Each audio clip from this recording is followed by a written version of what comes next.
The time is now 6:07 here on this beautiful Wednesday morning. Obviously, we're getting clear skies all throughout central Georgia, but like you mentioned earlier, the flooding still a major concern, especially in Lawrence County. Yeah, and it can be deceiving because the areas that didn't necessarily see the extremely heavy rainfall, that's just where the water has to move through to get down to the Atlantic and the Gulf of Mexico. So that's what we're going to be watching for here over the course of the days ahead. Looking live over downtown this morning, we do have temperatures in the 50s and 40s, 50 now in Macon and in Warner Robins, 49 in Perry, 52 in Dublin, and 50 in Milledgeville. How about 50 in Wrightsville as well? 46 in Monticello, 46 over in Forsyth, 48 in Roberta, and 43 now in Thomaston. All of these temperatures some 10 to 15 degrees colder than we were this time yesterday morning. The boundary, the cold front, was just to our south yesterday morning, and now it's moved even further south, and that is allowing the cooler air to be ushered into central Georgia. So spinning around from Jeffersonville, looking for any rain this morning, not having much luck in finding any. Over the past 5 days, though, we had a ton of luck in finding some. Close to 6 inches rain here in Macon, 8 inches in Lamar County.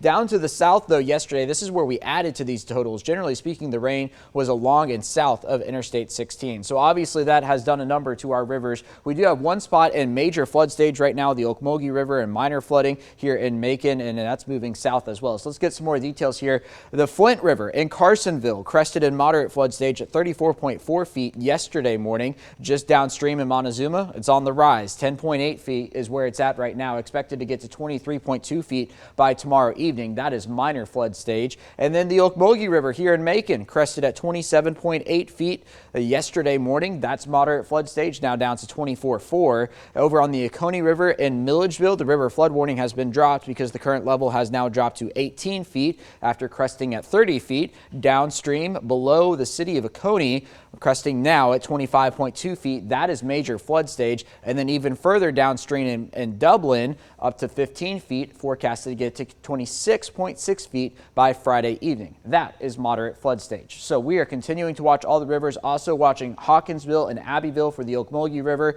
We'll have more details on that coming up a little bit later in the show. But for later today, we're going to be talking about this northerly wind continuing, 60s across central Georgia by the noon hour. And then once we get later into the afternoon, perhaps mid to upper 60s across the area. I'm going with a high right around 66, but then into the overnight, here come the 40s once again here in central Georgia, low 40s at that before we make it back into the 70s tomorrow afternoon. But as for today, we will gradually warm from where we are right now through the 50s over the course of the next several hours. 61 by 1 p.m., 66 as the high. It's the coolest we've been in the past few days under partly cloudy skies. Sunrise comes your way at about 7:27. As for the weekend, I've got 80 for Saturday with a 40% chance of rain. I know we've got the Banana Pudding Festival on Saturday over in Irwinton. By no means is it a washout, just a rain chance. And then once we get to Sunday, cooler with a high temperature of 72. And there's the 7-day forecast. So only a 40% chance of rain on Saturday over the course of the next 5 days. So good news on the river flooding front with temperatures back into the 80s, but then comes that Saturday rain chance, and then once we get into next week, a 10% chance of rain for Monday and Tuesday. Appreciate you.